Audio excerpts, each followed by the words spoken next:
જગન્નાથજી 147 રથયાત્રા નિમિત્તે અત્યારે આપણે ગુજરાતની સવારી જે છે આપણે માણી રહ્યા છે અને આટલા બધા ગજરાજ છે ભગવાન જગન્નાથની રથયાત્રામાં આપણને જોવા મળી રહ્યા છે. એ સિવાય ભક્તોનું પણ ઘોડાપુર જામ્યું છે, ભક્તો પણ ગુજરાત છે અને જાંબુનો પ્રસાદ આપી રહ્યા છે અને જે પણ યથાશક્તિ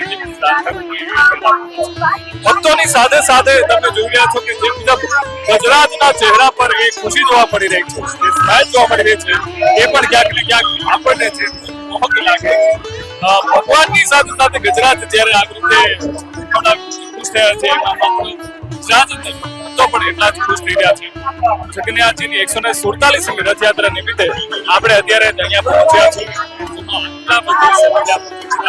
એ સિવાય અખાડા, એ સિવાય ભક્તોનું જે ઘોડાપુર છે એ આપણે જોવા મળ્યું છે. ગજરાજને જે શણગારવામાં આવી રહ્યા છે, અલગ અલગ શણગાર કરવામાં આવ્યું છે, અદભુત અલૌકિક લાગી રહ્યો છે. ખાસ કરીને ગજરાજના જે મહાવત છે એ પણ એટલા સુંદર રીતે તૈયાર થયા છે અને આટલા બધા ગજરાજ જ્યારે સાથે આવી રહ્યા છે ત્યારે કેવી રીતે ધ્યાન રાખવું, કેવી રીતે કંટ્રોલ કરવા, એ પણ એક ખાસ વાત બની રહી છે આપણે અત્યારે માણી રહ્યા છે. અને આ આજનો દિવસ રથયાત્રા 147મી અષાઢી બીજના દિવસે ભગવાન જગન્નાથજી છે આપણા બધા પર આશીર્વાદ વરસાવે, જેટલા પણ લોકો દર્શન કરવા આવ્યા છે એમની મનોકામના છે પૂરી થાય એ વાત કરી શકીએ. ખૂબ જ અદભુત આનંદ છે. છેલ્લા 25 વર્ષથી હું મારા બાને લઈને આવું છું.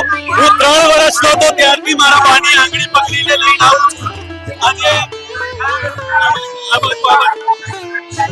આજે મારા બા 75 વર્ષના થયા છે. હું મારા બા અને મારા મમ્મી અમે ત્રણે આવ્યા છીએ.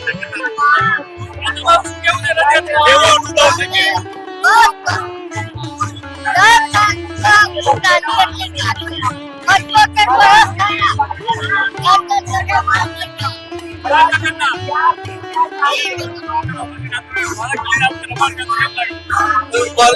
કાનાડાથી આવીએ છીએ.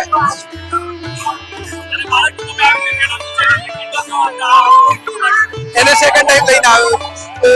બાકી દર સાલ આવું આને લઈને આવું. હા, 10-11 વર્ષ.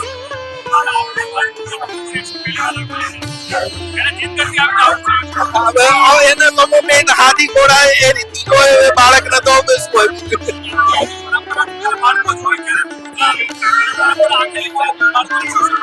તમારો અવાજ